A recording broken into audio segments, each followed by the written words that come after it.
U.S. and Israel's irresponsible step, reckless step, as we warned previously, has already led to a sharp escalation of the situation across the region. Bahrain, Jordan, Qatar, Kuwait, the United Arab Emirates, and Syria and Saudi Arabia have all been affected. And those countries that have repeatedly said to their American partners that they don't need this escalation in the Middle East. Moreover, the U.S. and Israel military operation has been a betrayal of diplomacy. These countries once again are bringing to bear military force against Iran at the very height of negotiations, just as they did in June 2025. Just the day before yesterday, on the 26th of February in Geneva, there was the latest round of U.S.-Iranian contacts with the facilitation of Oman. The Minister of Foreign Affairs of Iran, Abbas Araghchi, noted that an understanding and agreement had been reached to continue the dialogue. For our part, we underscore that the Russian side has repeatedly received signals that the Israelis have no interest in a military confrontation with Iran. And then, despite Tehran's willingness to engage in the diplomatic process, it once again is stabbed in the back. Moreover, the fact that Washington for such a long time and methodically was building up its military presence in the region only confirms the fact that aggression against Iran was planned in advance. The actions of the United States and Israel risk triggering a humanitarian and economic catastrophe. Of particular concern, once again, are the threats to nuclear safety and security and radiological safety and security. The statements today from the President of the United States, Donald Trump, to the effect that this operation was aimed at preventing Iran from acquiring a nuclear weapon are not justified. They are unfounded. Tehran has consistently stated that it does not have any such plans and that is fulfilling its obligations under the Nuclear Non-Proliferation Treaty. Moreover, Iran has repeatedly underscored its readiness to put at the basis of new agreements with the United States the preservation of its status as a state, as a non-nuclear weapons state, provided that there is observation and respect for the legitimate right of the Islamic Republic of Iran as a state party to the NPT to develop peaceful nuclear technologies. Against this backdrop, the attempts of Western countries to justify the U.S. and Israeli aggression as though there were some alleged threats to international peace and security are unfounded. These are threats that were allegedly coming from the Iranian nuclear program. We, of course, recall that the only source of reliable information in this regard are the relevant reports of the IAEA Director General, and those reports never indicated that.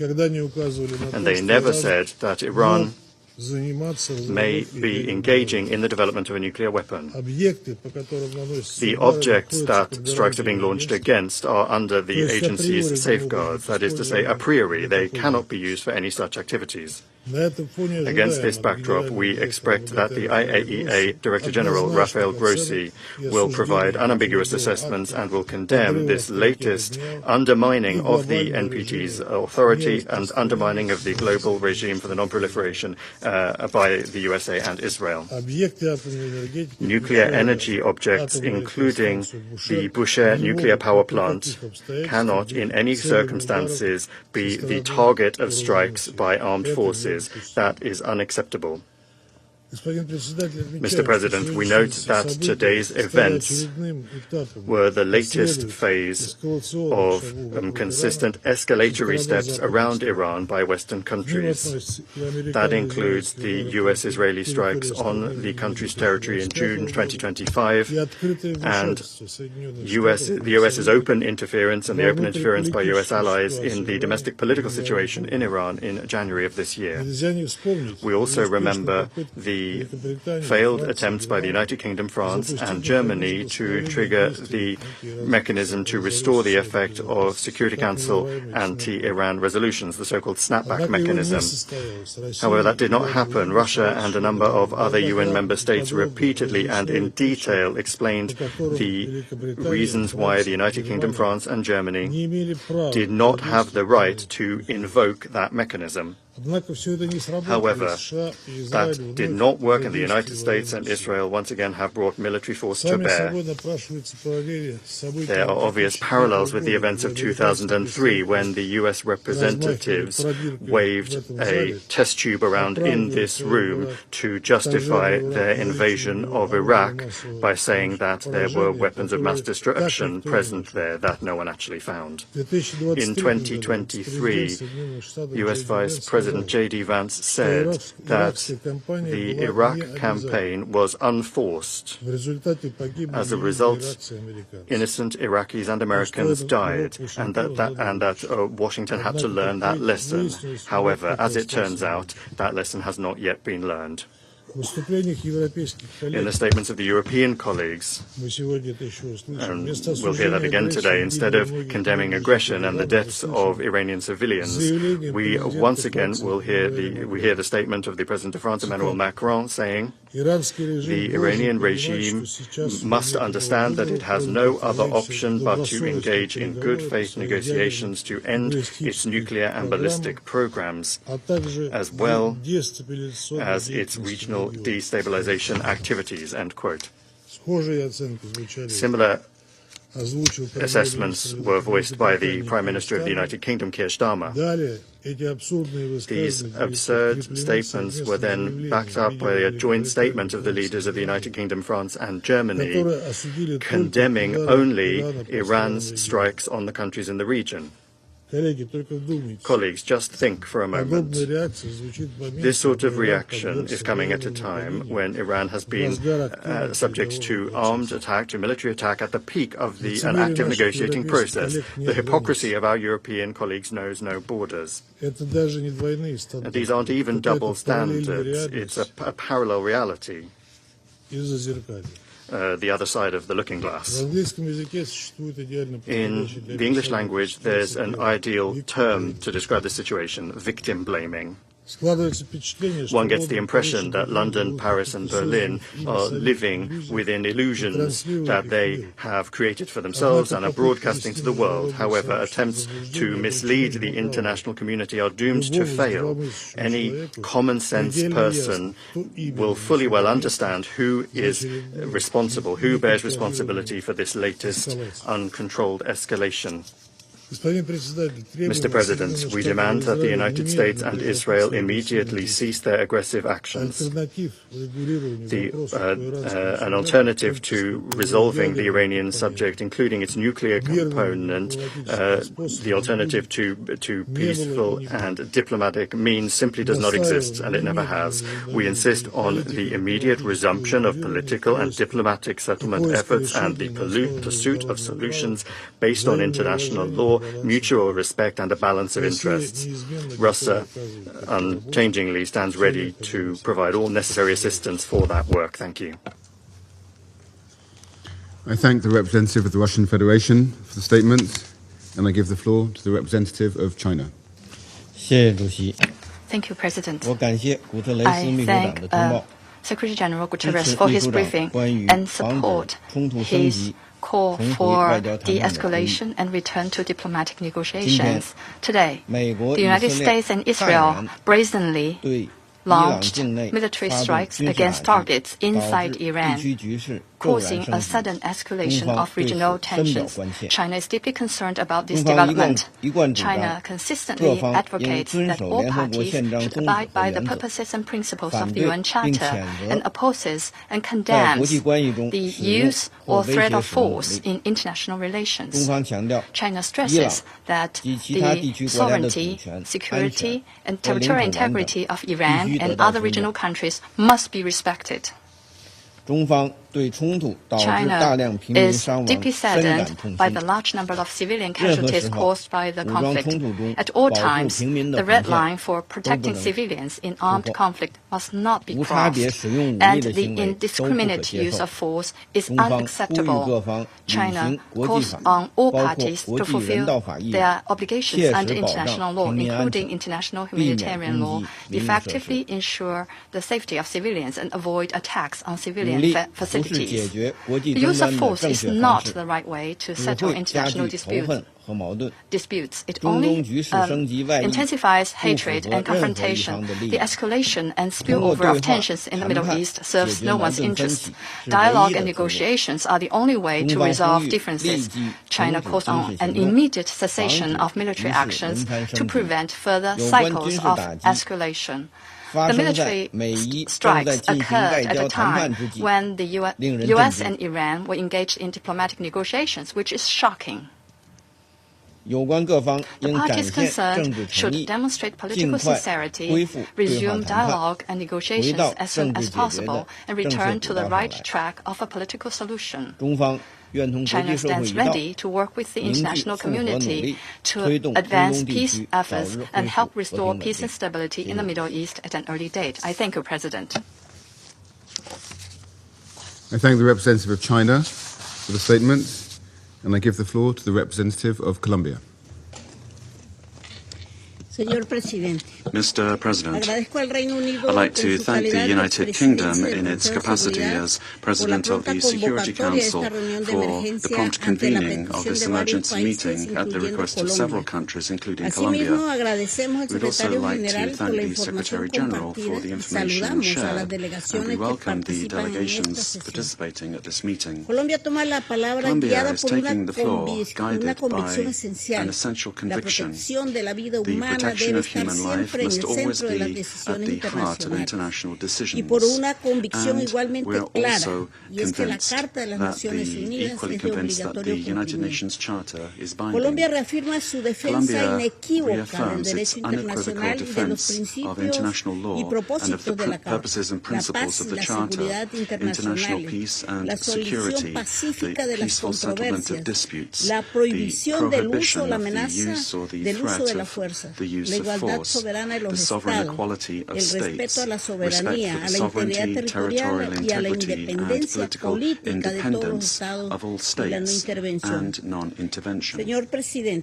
Mr. President, we are facing a serious military escalation that threatens to spill over into a regional confrontation with unpredictable consequences. The use of force and the logic of reprisals are substituting diplomacy, dialogue, and law. In the face of this alarming situation, we condemn any military action that is contrary to the Charter, wherever it comes from. Our country has been consistent in this organization and in this council. No state may unilaterally claim the right to attack another in order to impose regime change, and that principle does not depend on who the actor is, as it is a pillar of the international order. The prohibition of the use or threat of force enshrined in the Charter does not admit selective interpretations. When that principle is violated, international security does not prevail. The law of the strongest takes over. When force replaces law, the international order is weakened and barbarism takes its place, and the first to lose are civilians. Colombia condemns the attacks and expresses solidarity with the peoples of Bahrain, Qatar, the UAE, Saudi Arabia, Jordan, and Kuwait. Colombia expresses its deep concern over the human cost of this escalation. Bombings are exposing entire communities to fear and to risk, including girls and boys. No military goal can justify, under any circumstances, civilians being caught in the crossfire or becoming victims of indiscriminate attacks. The protection of life must always be our highest priority. Life cannot be considered collateral damage. In this regard, we strongly condemn reported attacks against civilians and against civilian objects. This is in clear violation of international humanitarian law, particularly the principle of distinction, and we urge the immediate cessation of hostilities. Strict respect for international law and international humanitarian law is not optional. The protection of the civilian population is a legal and moral obligation. Mr. President, for these reasons, Colombia prioritizes dialogue and the peaceful settlement of disputes, not because we are naive, but on the basis of our experience, because we know that war does not resolve conflicts. On the contrary, it worsens them, it makes them more cruel, perpetuates them, and passes them on to future generations. Defending international law does not mean ignoring reality.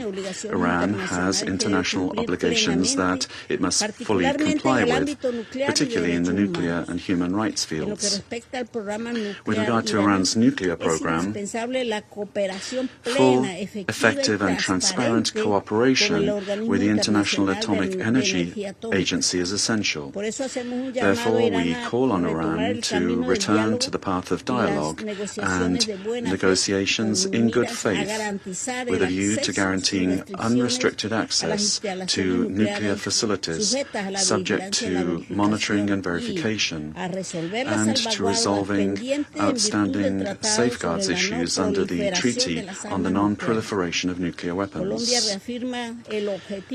Colombia reaffirms the universal goal of general and complete nuclear disarmament, and in that context we insist that Iran's nuclear program must be maintained exclusively for peaceful purposes in compliance with its international obligations. Collective security is not built with more weapons, but with more guarantees. Likewise, we join the urgent call of the IAEA for the parties to exercise restraint in the use of force, particularly against nuclear facilities, taking into account the enormous risks that such actions represent.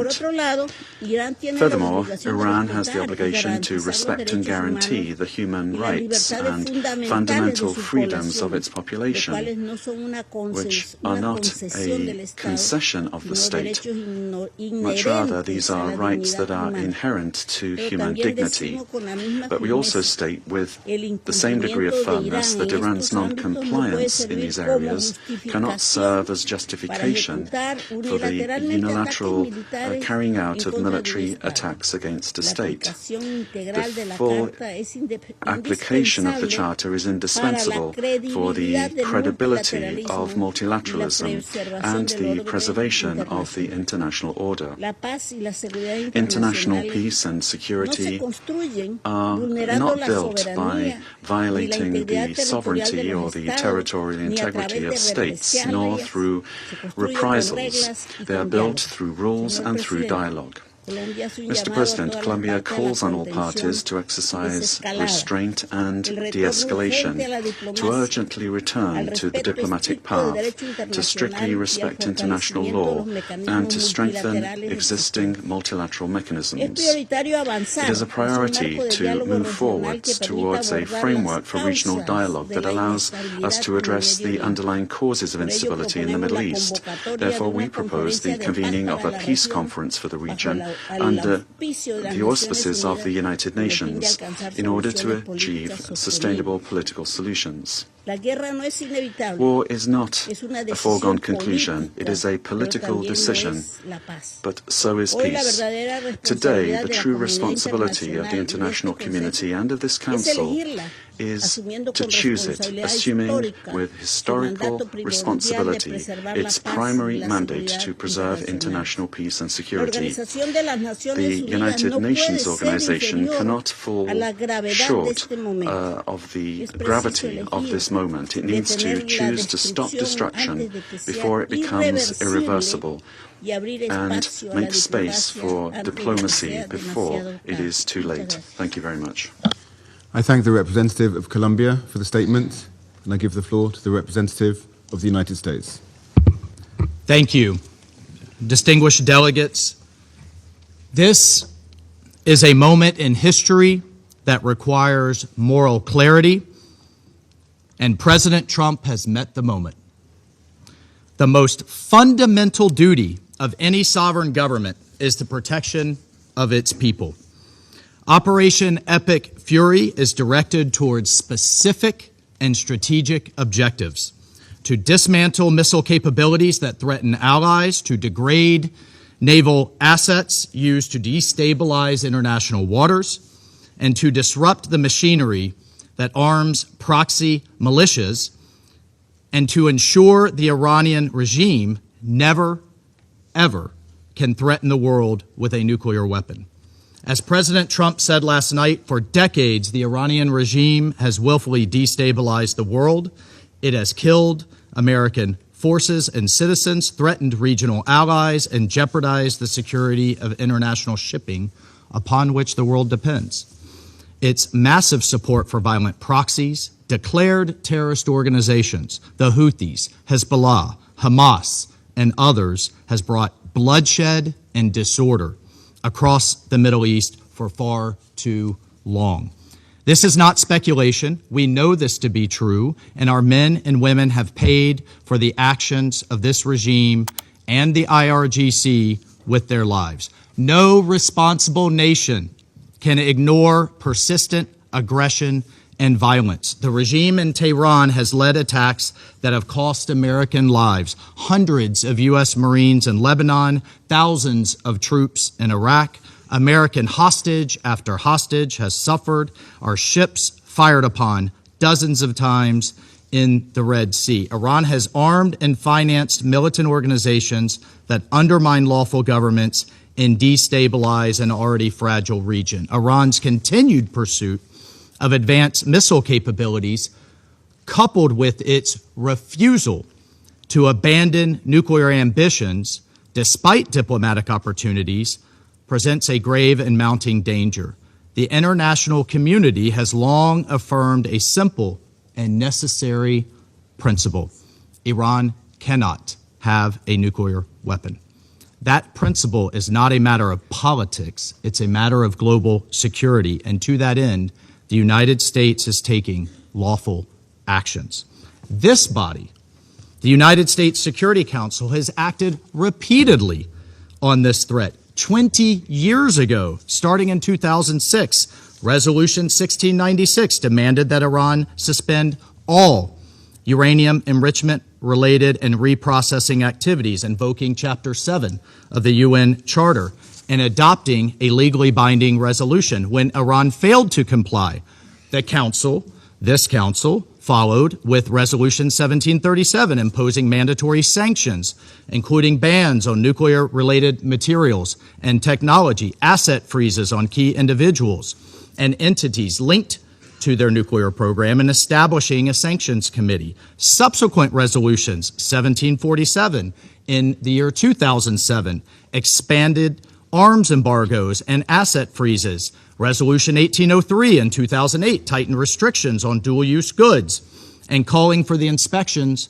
of Iranian cargo. Resolution 1835 in 2008 reaffirmed the need for full compliance. And Resolution 1927 in 2010, which was the most comprehensive, banning ballistic missile activities, tightening the conventional arms embargo, targeting the IRGC and shipping lines, and prohibiting new Iranian banking relationships, built a robust multilateral framework to curb Iran's nuclear and missile pursuits. These measures, again adopted under Chapter 7, represented the world's collective judgment that Iran's actions posed a threat to international peace and security. And despite numerous opportunities for an alternative path, Iran remained defiant. And the Security Council decided on September 19th of last year, 2025, to restore these measures, snap back sanctions, sending a clear message that the world will not acquiesce to threats and half measures, and Tehran would be held to account. On top of these actions by the UN, American diplomacy was attempted repeatedly and in good faith. President Trump, Secretary Rubio, our special envoys, Witkoff and Kushner, were relentlessly dedicated to diplomacy. But diplomacy cannot succeed where there is no genuine willingness to cease aggression, where there is no genuine partner for peace. As President Trump said today, and he spoke directly to the Iranian people, he said, quote, "To the proud, great people of Iran, I saw tonight that the hour of your freedom is at hand. The entire world has witnessed the regime's wholesale slaughter of innocent civilians. The sad irony is that this same regime will attempt to lecture us today about human rights and the rule of law. Its presence here in this council makes a mockery of this body. But where the UN lacks moral clarity, the United States of America will maintain it.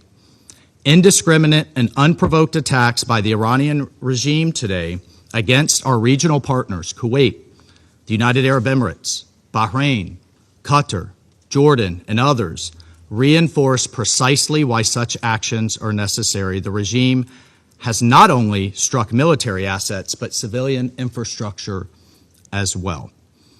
Those who stand with us must know that their security is not negotiable. The safety of our allies is not conditional. It is assured. The bottom line is this, colleagues. Our allies and partners can count on the United States and can count on President Trump. Colleagues, peace is not preserved by appeasing those who threaten it. Peace is preserved through strength in the face of terror. History has taught us that the cost of inaction is far greater than the burden of decisive action. And our president, President Trump, has taken that decisive action today. I thank you. I thank the representative of the United States for the statement, and I give the floor to the representative of Denmark. Thank you, Mr. President, and thank you to the UK Presidency for convening the Council for this urgent meeting following the latest developments in the Middle East. I also wish to thank the Secretary General for his statement. Today's developments are deeply concerning and pose the risk of further destabilizing an already volatile situation at a time of heightened tensions in the Middle East. Mr. President, let me reiterate our deep concern over Iran's unacceptable behavior related to its nuclear program, its ballistic missiles, its destabilizing activities in the region and beyond, and its violent crackdown and repression against its own people. As a consequence, the European Union, with Denmark's active support, has adopted strong sanctions against Iran, just like we have always been promoting diplomatic efforts to address the nuclear and ballistic missile programs through a negotiated solution. I also wish to express Denmark's condemnation of Iran's attacks today on countries of the region. This must stop immediately. We express our full solidarity with partners in the region under attack. Mr. President, at this critical juncture, de-escalation is imperative. A broader regional escalation would have devastating consequences for the Middle East and for international peace and security. We call for maximum restraint and respect for international law, including international humanitarian law. What is needed is for diplomatic efforts to reduce tension and for the negotiations to resume in good faith as the only viable, lasting solution to the Iranian nuclear issue. Iran must never be allowed to develop or acquire a nuclear weapon. This is essential for regional and international security. Finally, Mr. President, for years now, we have heard the Iranian people calling for dignity, for opportunity, and for their fundamental rights to be respected. For too long, authorities in Tehran have failed to heed these calls. We call on Iran to refrain from further attacks, give up their weapons programs, and to meaningfully engage with the international community in a manner consistent with its international obligations and the will and aspirations of its own citizens. I thank you. I thank the representative of Denmark for the statement, and I give the floor to the representative of Pakistan. Thank you, President. I would like to thank the Secretary General for his sobering presentation and assessment of the unfolding situation in the Middle East after concerning developments in the region. We concur with his view that there is no viable alternative to a peaceful settlement. President, Pakistan condemns the initiation of unwarranted attacks against the Islamic Republic of Iran in violation of international law. Yet again, these attacks come at a time when renewed diplomatic efforts were underway to reach a peaceful and negotiated solution. Such a course of action will undermine the peace and stability of the entire region with far-reaching consequences. Pakistan also condemns the attacks against the Kingdom of Saudi Arabia, Bahrain, Jordan, Kuwait, Qatar, and the United Arab Emirates, and stands in solidarity with all these brotherly countries and underscores the need to exercise maximum restraint. This is extremely unfortunate since several brotherly Arab countries were in fact supporting dialogue and emphasizing the need to avoid escalation. We particularly laud Oman's role in facilitating and mediating dialogue between Iran and the United States. These unprovoked attacks, therefore, constitute blatant violations of the sovereignty of the brotherly Gulf states. Pakistan also condemns the unfortunate death of a Pakistani national in the UAE during this dastardly attack. We urge all sides to refrain from any further actions that may undermine the security and territorial integrity of other regional countries. President, we regret the fact that diplomacy has once again been derailed as these attacks have happened right in the middle of negotiations. These military actions undermine dialogue and further erode trust that was already in short supply. We offer our condolences and sympathies to civilians caught in the middle of these violent acts. Our thoughts go out to the school children in Iran and many civilians elsewhere, and the family of the Pakistani national who was killed during attacks on the United Arab Emirates earlier today. President, the purposes and principles of the UN Charter are inviolable and sacrosanct.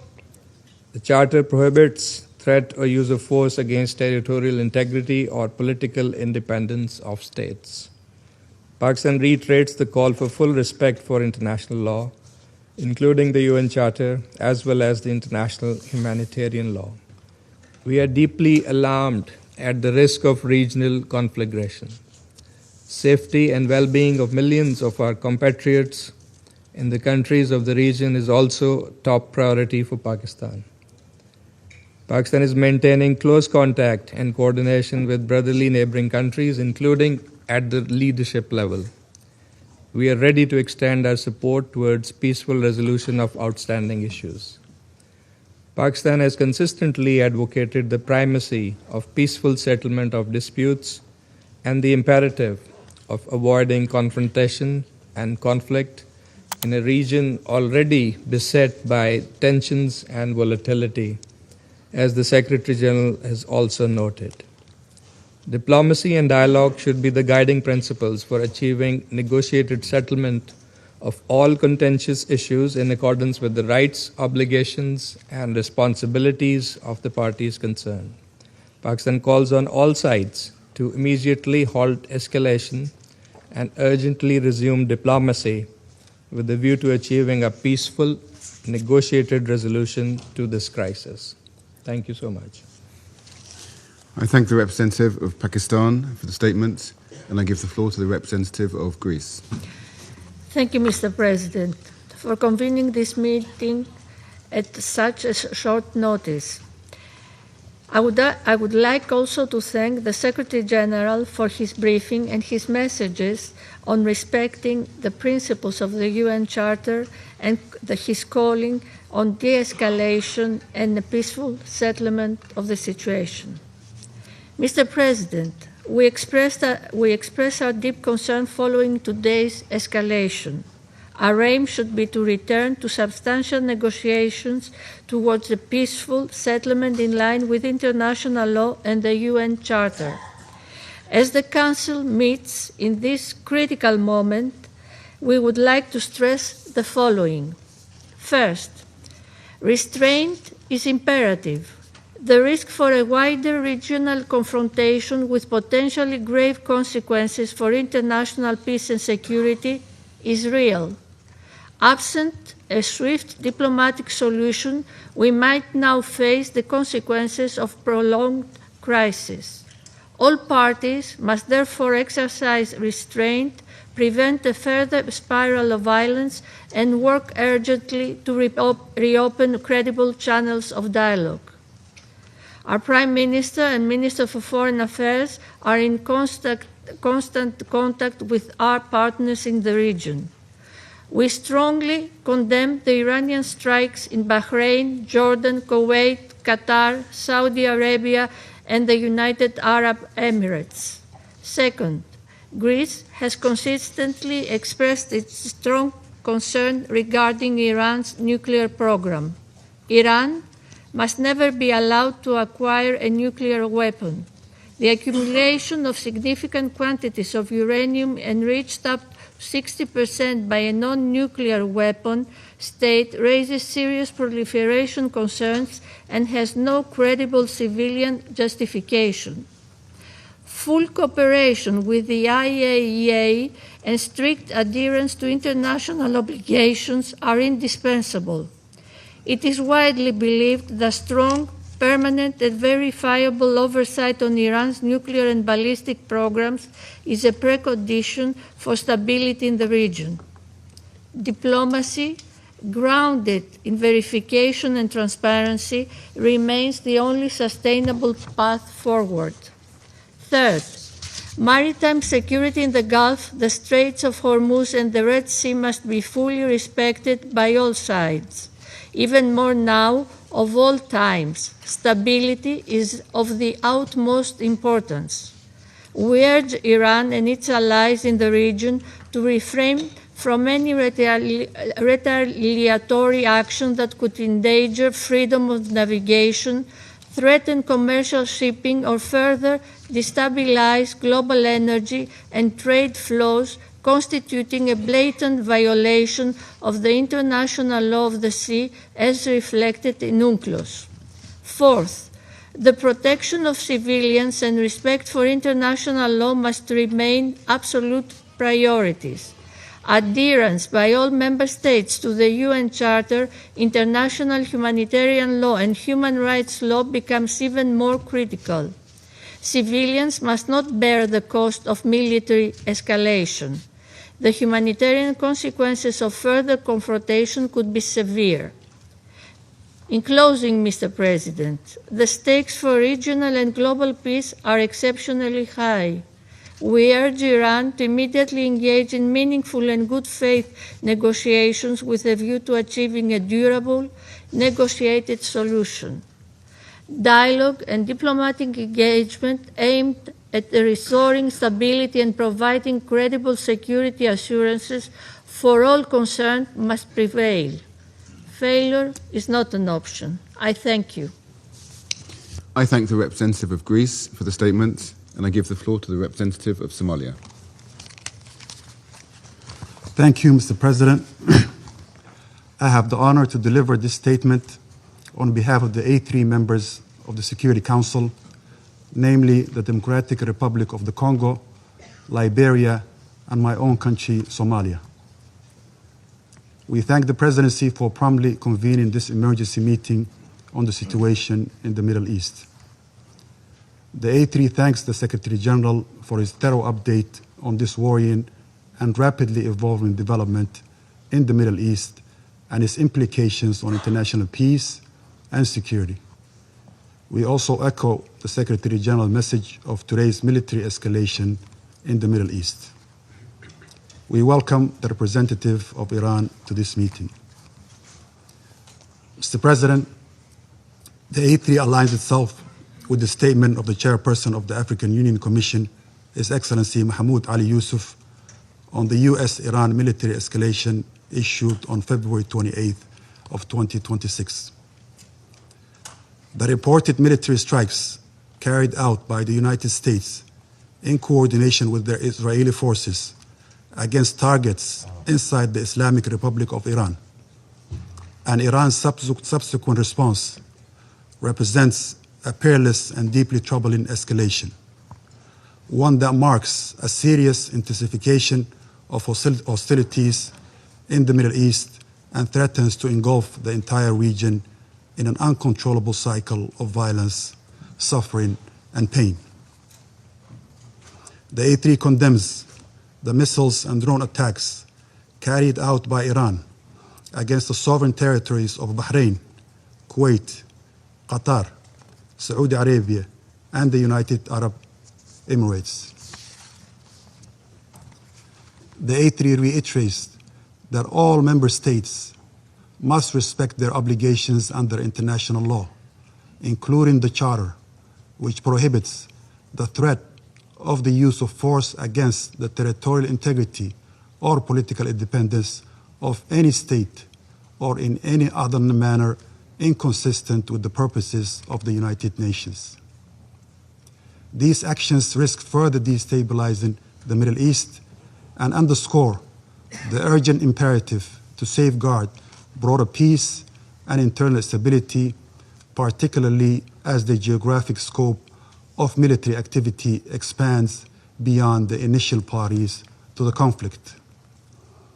The A3 remains steadfast in its commitment to the fundamental principles of international law and the Charter of the United Nations.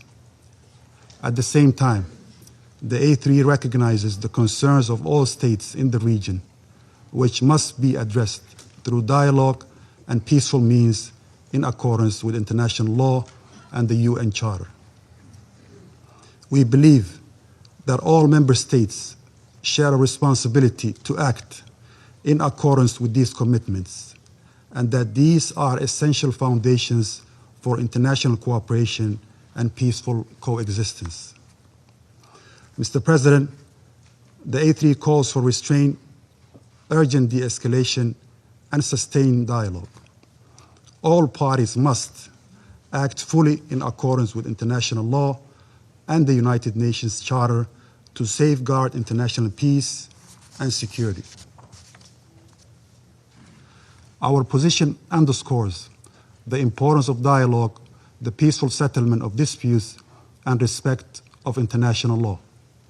It's important for all parties to exercise restraint and responsibility, uphold international law, and avoid any actions that could escalate tensions or threaten regional peace and stability. The A3 stresses that the spillover effects of these hostilities imperil countless lives and threaten to deepen existing crises.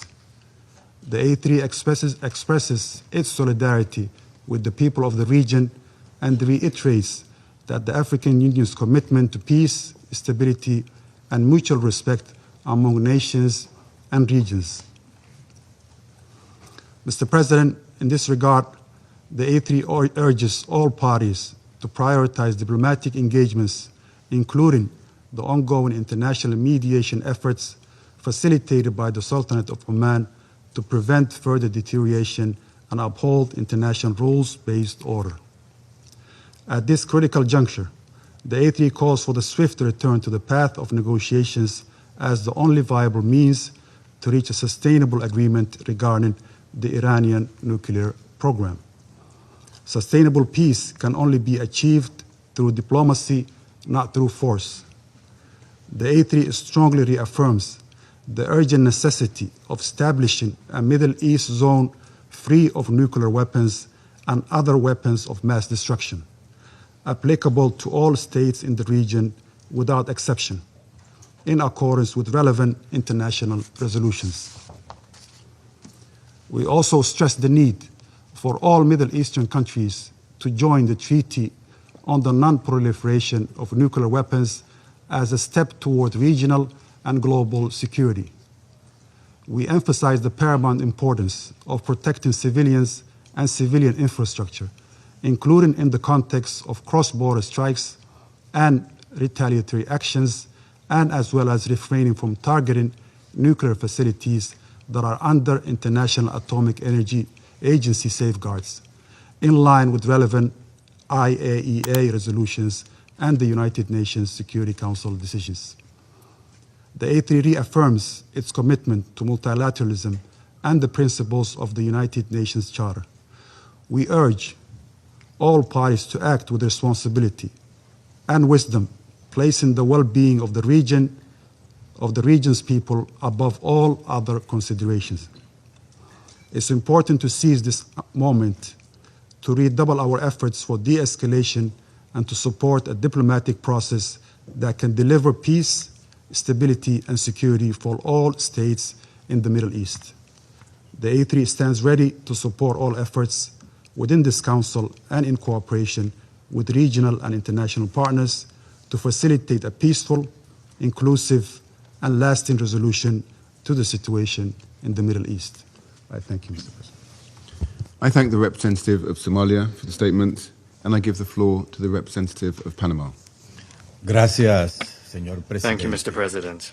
Agradecemos a su presidencia We thank your presidency la convocatoria de esta for reunión. convening this Y meeting, reconocemos la presencia de los representantes and we acknowledge the presence de los of países the que nos distinguen representatives con su of the participación. countries that are honoring us with their participation. Agradecemos también la We would also intervención like del to secretario thank general the Secretary General Antonio en esta Guterres sesión. for his briefing at this meeting. Hace menos de un año Less than a year nos ago, encontrábamos en este mismo espacio we were in this same chamber deliberando hechos similares deliberating a on los que nos similar preocupan events en to esta those reunión, that are of concern to us que at por this meeting. encontrarse hoy aún en And these are desarrollo events that today impiden are conocer still su totalidad, developing, sus which alcances prevents y us from consecuencias. entirely knowing Sin their embargo, scope and their debemos consequences. preguntarnos si la However, we must repetición ask de estas ourselves acciones whether the puede repetition realmente of these conducir actions a can resultados really distintos lead to different y a una results solución sostenible. and to a sustainable O si, solution, por el or whether, contrario, on the contrary, el ciclo the agresivo de ataques aggressive y cycle of contraataques attacks and solo counterattacks conducirá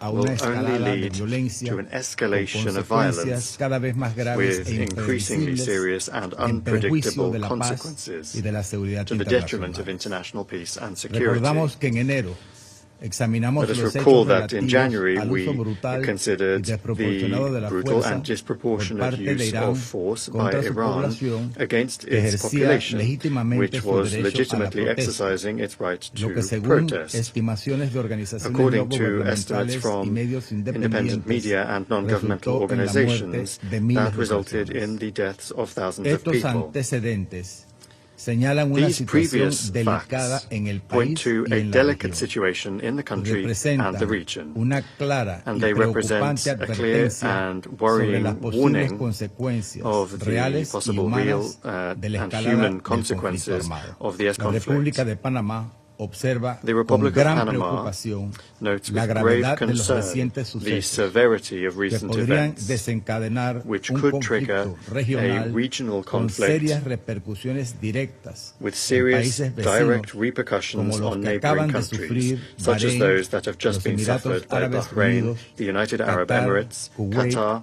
Jordania Kuwait, y Arabia Jordan, Saudita, and Saudi los Arabia, cuales Panamá considera lamentables. which Panama considers to be lamentable. Este escenario debe evitarse, This scenario must be avoided, especialmente en un contexto especially en in que el a Oriente context Medio ya ha in which sido the Middle gravemente East has afectado already been por diversas seriously crisis affected en los by últimos various años, crises in recent cuyas years, the consecuencias consequences of pueden which trascender may y perjudicar transcend and más cause allá harm de la región inmediata beyond the al immediate resto del region mundo con and may affect the rest of the world with incalculables. incalculable La consequences. intensificación de las tensiones The solo intensification of incrementará la tensions inestabilidad will y el only sufrimiento, increase instability afectando and suffering, particularmente a las poblaciones particularly más impacting the vulnerables, most vulnerable que son populations, siempre those that are always the first to suffer the consequences of conflicts. In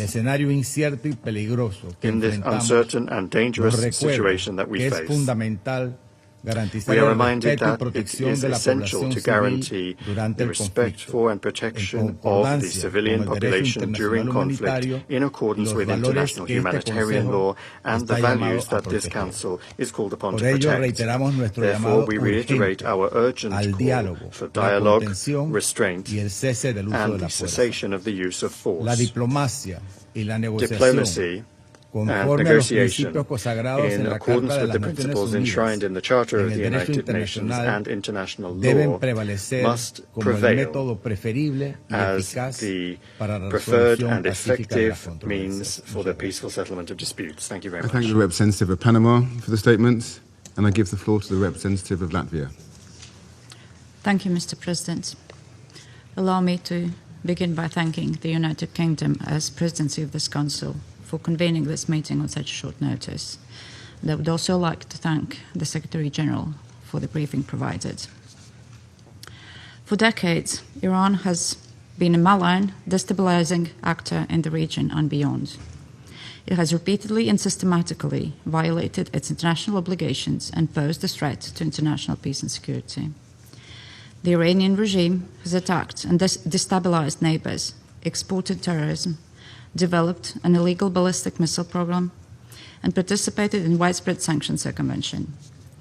Iran has violated UN Security Council resolutions 1696, 1737, 1747, 1803, 1835, 1929, and this aggressive behavior is consistent. It spans decades.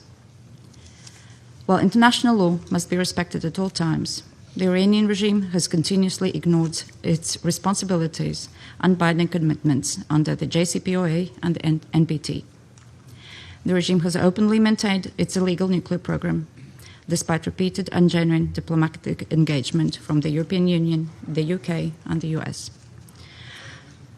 The IAEA Board of Governors has confirmed over the last 8 months that Iran is failing to engage and to grant monitors access to installations. And this is unacceptable.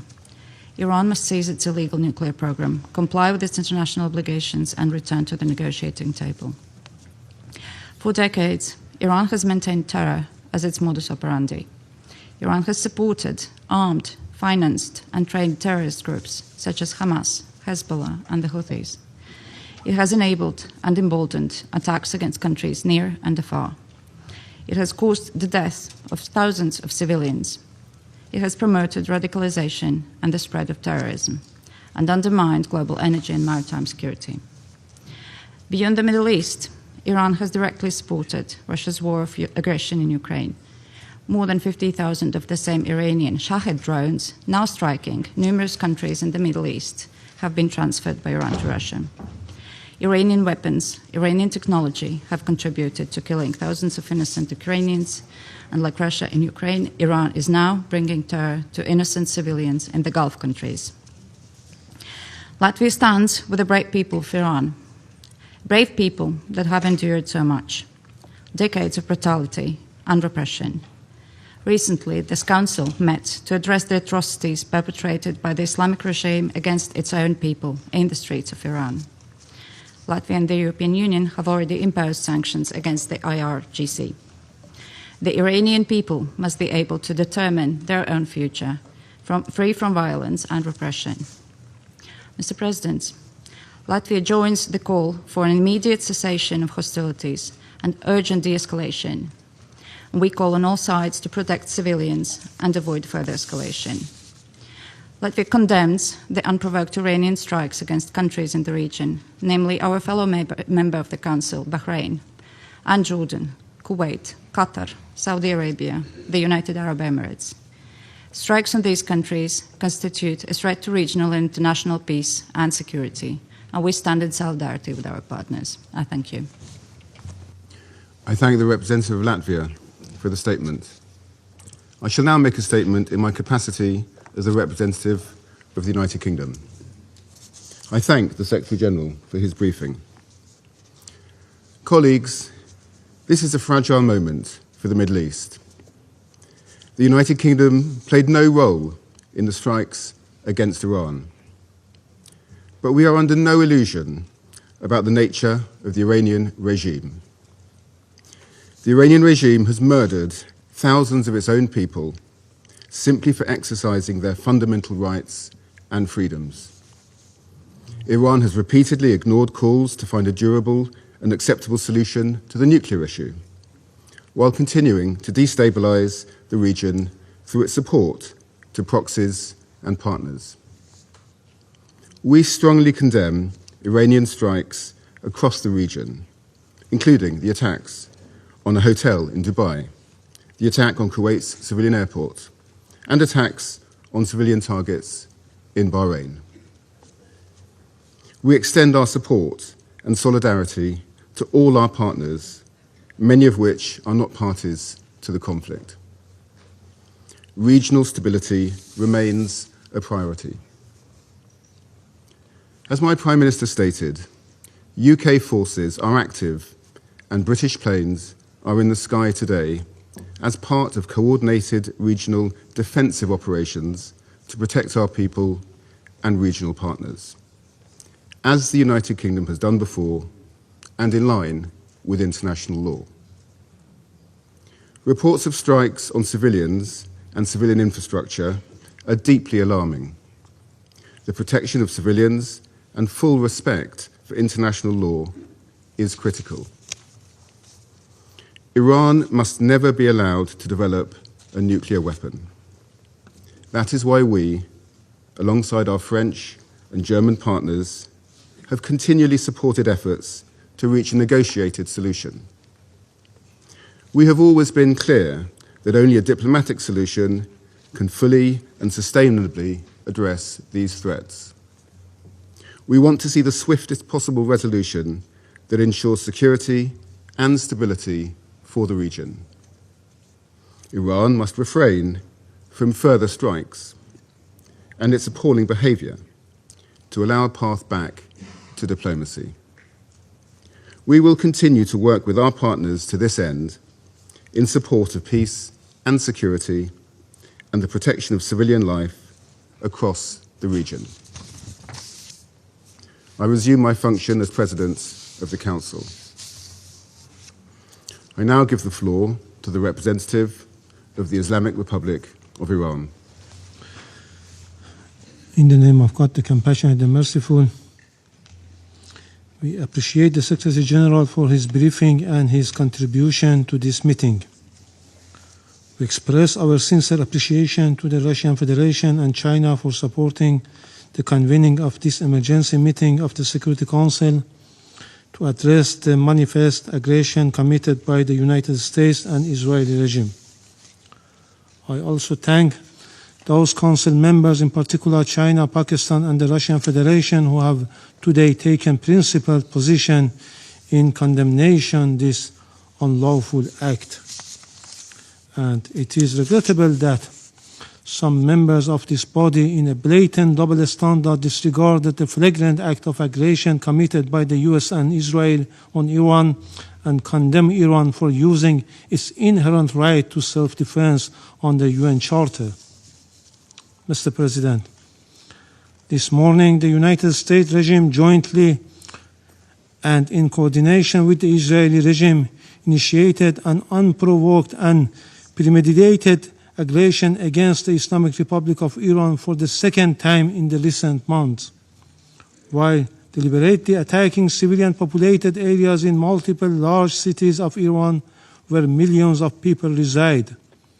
As a result of this brutal armed attack, hundreds of civilians have been killed and injured. The aggression and atrocious crime of the United States regime and the Israeli regime and the deliberate and persistent targeting of civilian infrastructure are ongoing. In addition to the numerous civilian residential buildings, the aggressors have also targeted a school in the city of Minab, Hormozgan province, killing more than 100 children. The number of innocent civilians continues to rise.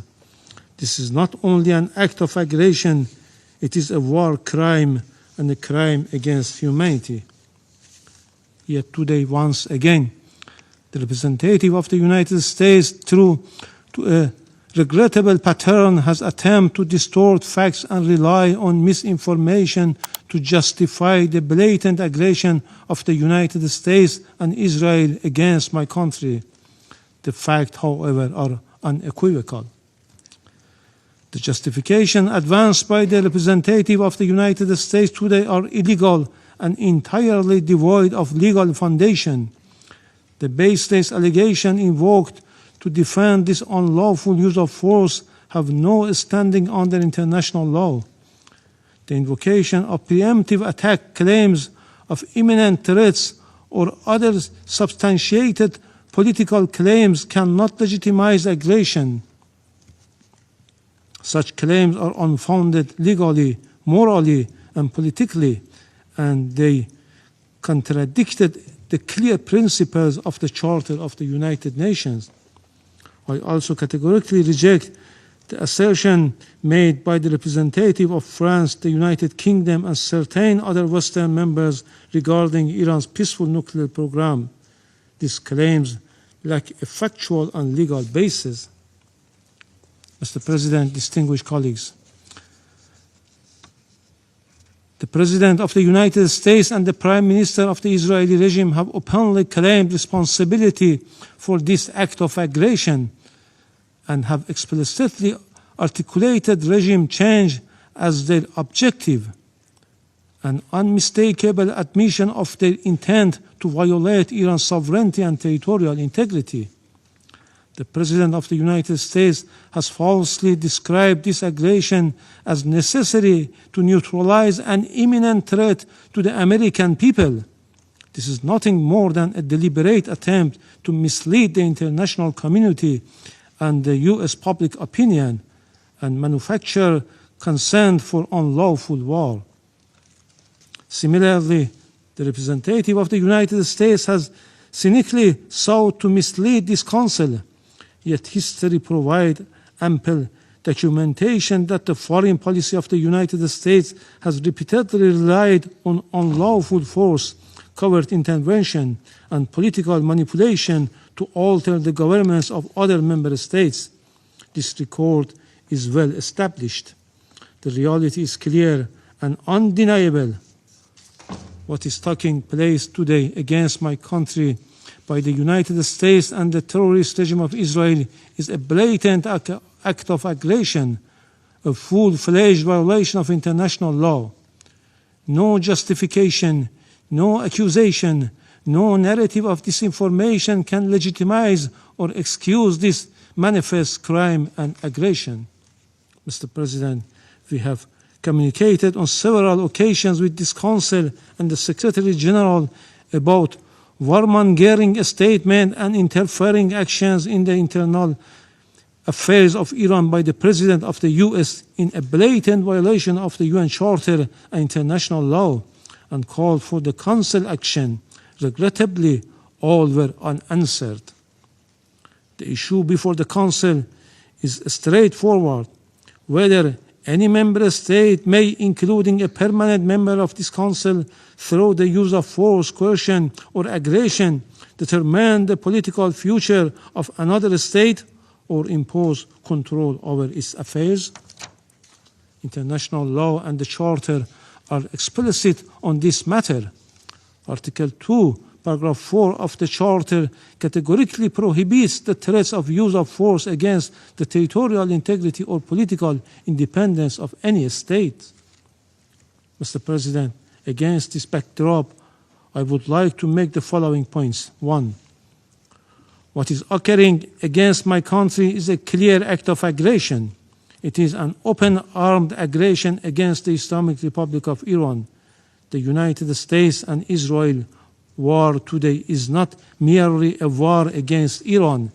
It is a war against the Charter of the United Nations, a war against international law, and a war against the international legal order upon which the United Nations and the Security Council have been built for over 8 decades. As the Charter affirms, the United Nations was established to save succeeding generations from a scourge of war. The Charter adopted in 1945 is founded upon this fundamental principle. Members shall refrain from threat or use of force in international relations. The sole exception is the inherent right of self-defense under Article 51, and only in the event of an armed attack, the military aggression carried out by the United States and Israel satisfies none of the criteria of lawful self-defense. Accordingly, the action of the United States and Israel constitute a manifest violation of Article 2, a peremptory norms and a fundamental principle of international law accepted by all member states. Neither the Charter nor international law recognize internal matters of a state as justification for the use of force by other states. Were this otherwise, no international legal order could endure. The rule of law would be replaced by the rule of force. 2. In responding to aggression and large-scale war, the Islamic Republic of Iran is exercising its inherent and lawful right of self-defense under Article 51 of the Charter of the United Nations. The armed forces of the Islamic Republic of Iran are utilizing all the necessary defensive capabilities and means to confront this criminal aggression and deter the hostile acts. Consequently, all bases, facilities, and assets of the hostile forces in the region shall be regarded as legitimate military objective within the framework of Iran's lawful exercise of self-defense. Iran will continue to exercise its right of self-defense decisively and without hesitation until the aggression ceases in full and unequivocal terms. 3. Iran remains firmly committed to respecting the sovereignty and territorial integrity of its neighboring countries. Under no circumstances will we target the sovereignty, people, or interests of our neighboring countries in the Persian Gulf. Our legitimate response have been directed solely and exclusively at the bases and assets of the hostile government of the United States that operate beyond the control of the host states. Priority has been given to the targets that diminish the aggressor capability and capacity to continue its malign actions. We had previously and formally conveyed this warning to the Secretary General and the Security Council. 4. Despite continuous U.S. hostile policy, we were sincerely and seriously pursuing the path of diplomacy and dialogue to reach a just, fair, and sustainable agreement. Yet, for the second time in the midst of the negotiation, the United States betrayed diplomacy and resorted to force and launched an attack against my country in blatant violation of Charter of the United Nations, presently interfering in Iran's internal affairs. They are even calling on the people to riot against their own government. The recent record of the United States toward Iran is equally clear. Since January 2025, the U.S. administration again reinstated the hostile approach, including the policy of so-called maximum pressure and economic strangulation through sweeping sanctions. The General Assembly has repeatedly voted by overwhelming majorities against such unilateral coercive measures. The objective of these illegal measures has been transparent, unconditional surrender.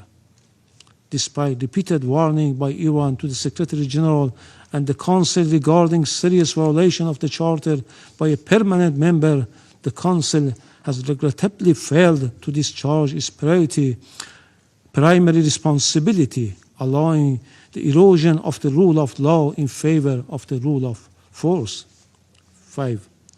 Just as the Israeli regime succeeded in dragging the United States into the quagmire of war with Iran, the United States in turn is deliberately seeking to to expand the scope of the conflict by exploiting spaces in the Persian Gulf region. The hostile U.S. government dream of swallowing Iran and forcing the Islamic Republic of Iran into submission will never be realized. This war, before being a contest of military equipment and advanced technologies, is a battle of wills, and in that battle the Islamic Republic of Iran will prevail. Furthermore, the Islamic Republic of Iran has repeatedly affirmed its commitment to diplomacy and negotiation. However, it will never submit to pressure, coercion, or force. Diplomacy has rules and principles. It cannot coexist with aggression. 6.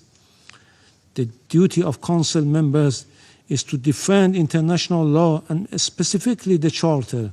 They are not called upon to judge the political system of states, nor to determine whether military aggression or economic siege leads to freedom or domination. Expression of concerns and empty condemnation are not sufficient. The Council must act. Pursuant to Article 39 of the Charter, the Security Council must immediately determine the United States and Israeli regime have committed an act of aggression and demand the immediate cessation of its unlawful use of force, including any explicit or implicit threats against Iran, and require binding assurance of non-repetition. Affirm that the United States and Israeli regime bear full international responsibility for all materials and moral damage inflicted upon the infrastructure and facilities of the Islamic Republic of Iran and are obligated to provide full reparation. Let me conclude, Mr. President, with a simple and undeniable truth. Israel and the United States have attacked Iran. They have violated international law and the Charter of the United Nations. They must be held accountable. So long as this aggression continues, Iran will continue to exercise its inherent right of self-defense firmly, proportionately, and without hesitation until the aggression ends. The Security Council must act now and stop this act of aggression immediately. Silence is complicity in this crime. I thank you. I thank the representative of the Islamic Republic of Iran for the statement, and I give the floor to the representative of Israel. Mr. President, for 47 years, the Islamic regime in Iran has led crowds in chanting March bar Israel, March bar America. Mr. Iravani, do you want to translate these chants? Your leaders have been chanting it for years in public events, in your parliament. March bar Israel, March bar America. They mean death to Israel, death to America. Israeli and American flags were painted on roads so they could be trampled. Our flags were burned in public squares. This is not the anger of a radical fringe. It is state-sanctioned hatred. And while those March bar chants echoed, uranium was enriched, centrifuges span, missiles were built, facilities were buried deep underground. It was never just empty rhetoric. It was preparation for action. But today, alongside our ally, the United States, we act to stop it. Israel stands before you today, having acted with the United States to confront and stop an existential threat before it became irreversible. The operation targets nuclear infrastructure, ballistic missile sites, the machinery of repression that fuels terror across our region. We did not act of impulse. We did not act of aggression. We acted out of necessity, because the Iranian regime left no reasonable alternative. This joint effort will continue for as long as the threat remains. We thank President Trump and acknowledge the close cooperation between Israel and the U.S., which has brought the alliance between our countries to an all-time high in peace and in war. Let us be clear about what we are confronting. This regime has built nuclear weapons in blatant disregard of international law and UN resolutions. It has brutally murdered its own citizens and crushed dissent. It's happened now as we speak in cities in Iran. It has expanded missile arsenals and armed proxies across the region. It has openly declared its intention to erase Israel from the map. Now, as it faces consequences, it is launching missiles and drones across the region, endangering the UAE, where a Pakistani citizen, unfortunately, was killed. Jordan, Kuwait, Bahrain, Qatar, Iraq. As we speak, in the last hour, a rocket targeted the city of Tel Aviv. Civilians, they don't target military bases. Civilians struck a building in Tel Aviv. An innocent woman was killed and 21 people were injured. This is a regime that destabilizes wherever it reaches. It spreads violence outward while crushing freedom at home. It is not reacting. It is expanding. It is a machinery of radicalism that does not recognize borders. Mr. President, diplomacy was exhausted. Iran was required to stop enriching uranium, stop heavy water projects, stop developing nuclear-capable missiles, and allow full inspections. Iran did none of it. Instead, it fortified its nuclear facilities so we cannot get to them, accelerated missile production, and continued to fund terror. Since the last operation in the summer, they spent billions on their proxies. The resolutions were clear. The strategy was just as clear. Delay, delay, delay. But we will not be played. And it's simple what they were planning. They were building the means to corner us, to force an irreversible reality with our backs against the wall.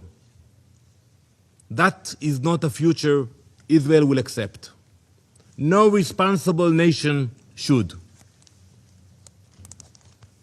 This operation is guided by clear objectives: eliminate immediate threats, dismantle the nuclear program, destroy its ballistic missile production, neutralize naval threats, break the proxy network that destabilizes the region.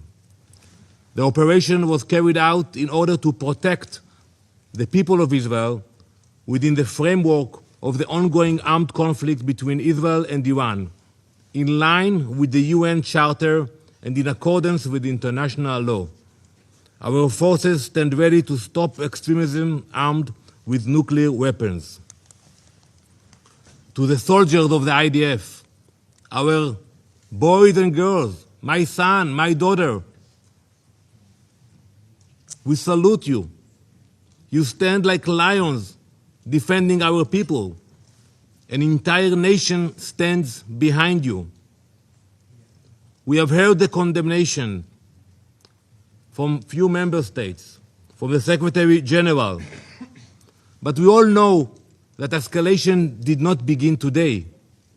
It began when Iran armed proxies and exported terror, expanded missiles and drones, advanced its nuclear program in violation of its commitments, turned on its own people, beating, imprisoning, executing.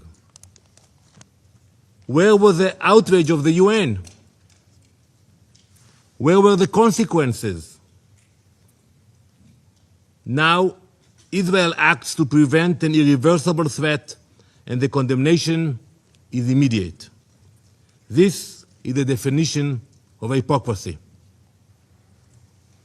Some call this aggression. We call it necessity. We call it survival. Mr. President, history has taught us never to ignore those who openly call for our destruction.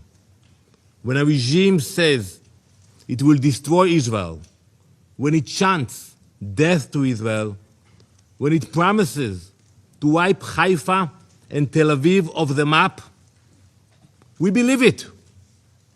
We genuinely believe it when we see those hundreds of ballistic missiles that they are launching to Israel.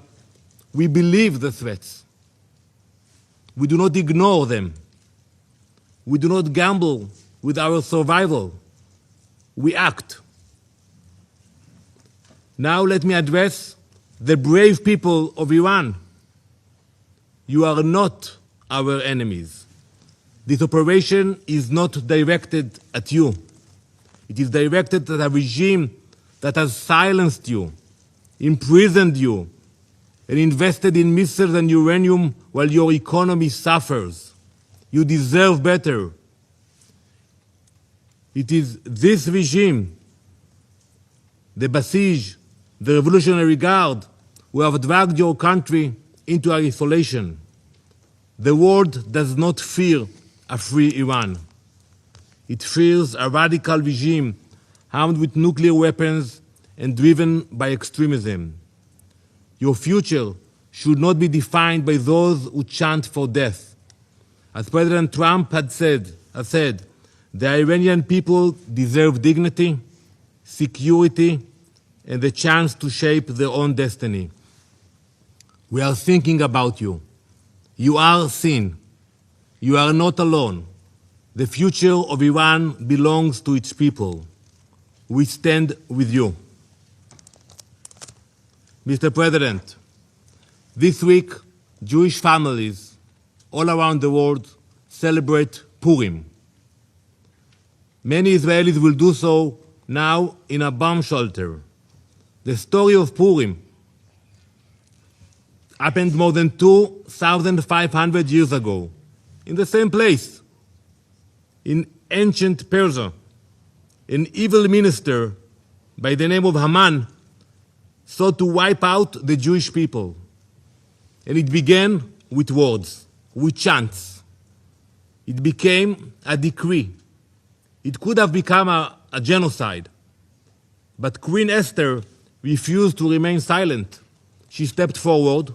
She spoke up. She acted before it was too late. That is the lesson we learned. It is not only an ancient lesson, it is a modern one. Last week, I stood at the gates of Auschwitz with dozens of UN ambassadors. We stood in a place that shows what happens when radicalism and extremism grows and no one stops it in time. Before the Holocaust, some leaders, serious leaders, believed that they could calm aggression with concessions. They were completely wrong.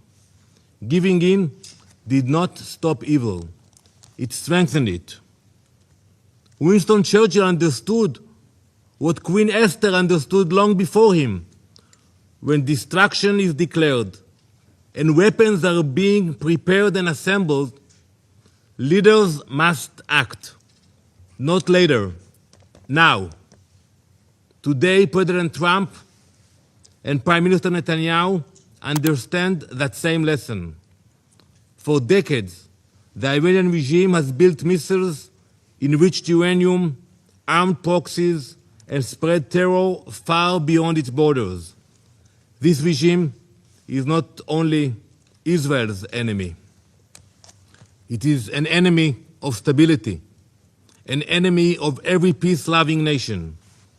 In this joint operation, Israel and the U.S. are acting together, not because we see conflict, because we refuse to ignore declared destruction.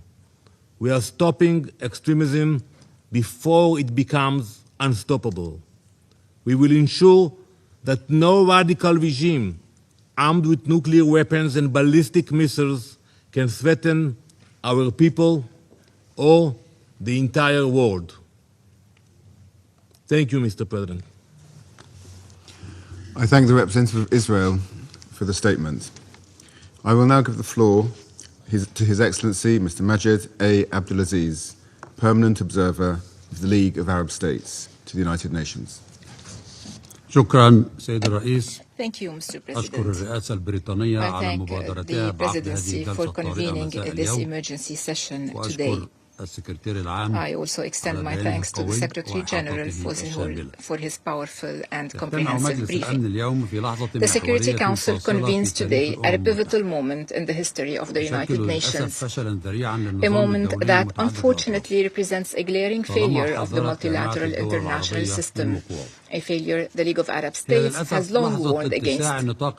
Regrettably, it is a moment in which the Arab-Israeli conflict has expanded into a full-scale regional war, through which Israel seeks, through this escalation, to evade ending its occupation of Palestinian territories, to prevent the establishment of an independent Palestinian state, and to obstruct Palestine's admission to the UN in implementation of the two-state solution and the core principles of international legitimacy. Israel has done so by expanding the scope of its brutal military aggression against the Palestinian people in Gaza and the West Bank, by intensifying its efforts to annex the West Bank, and through repeated military attacks on Syria, Lebanon, Yemen, and Iran, all in a misguided attempt that is categorically rejected both regionally and internationally to impose Israel's hegemony on the Middle East by using military means. Even if it is at the expense of the member states of the League of Arab States and at the expense of the suffering of their peoples under Israeli policies and attacks aimed at imposing the law of force instead of the force of law. At the Council's previous meeting on this item last week, the Foreign Minister of Israel, the occupying power, made extremist religious assertions, thus offering clear evidence of the arrogance of Israel, which seeks to impose its own extremist religious interpretation on the word, claiming that all Palestinian land, including the West Bank, which cannot be annexed under President Trump's plan and under Security Council's Resolution 2803, all this Palestinian land has belonged to Israel for thousands of years. Such claims reflect an unmistakable contempt for the legal, historical, and foundational principles upon which international legitimacy have been built in this Council and in this organization. Despite the announcement 2 days ago in Geneva that negotiations between the United States and Iran on the Iranian nuclear file has made some progress, Israel has blatantly disregarded all these developments in pursuit of narrow, self-serving interests. It has launched a wanton military attack at dawn today against the Islamic Republic of Iran, claiming that the attack was intended to prevent Iran from acquiring nuclear weapons. At the same time, Israel itself refuses to join the Nuclear Non-Proliferation Treaty. It refuses to subject its nuclear facilities to the IAEA's comprehensive safeguards regime, and it refuses at the same time to attend the United Nations Conference on the establishment of a Middle East zone free of nuclear weapons and other WMDs. That conference, held for the seventh consecutive year at the United Nations last November, with the active participation of the Islamic Republic of Iran in all its sessions, and with the continued boycott of Israel and one permanent member of this Council. This Israeli boycott of this important conference